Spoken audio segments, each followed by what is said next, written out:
Hello everybody, in this job we're doing tile in front of the fireplace. It's gonna be a lot of fun. You can see here we adding tinsel in the back of the tile. This bucket liner is amazing. It works really good. And stay tuned, I'm gonna give you away one in my Instagram. So of course we adding tile. Somebody asked me this question, can I install a tile in front of my fireplace? And my answer is yes, but you need to follow the local codes. It's a lot of requirements you have to follow. You can do 6 inches, 8 inches, 12 inches, 18 inches and 24, depends on the fireplace. I always recommend to talk to someone before you do this kind of work. You want to make sure you comply with your insurance and your local codes for sure. So in here we put in a luted trim, works really good.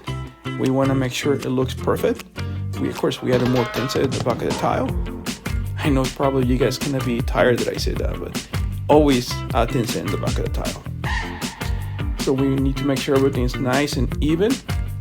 And also in this one we're using 1/16 spacers. I think the small gaps looks the best. You can see here more tinsel. This is the last piece. It's gonna look pretty big.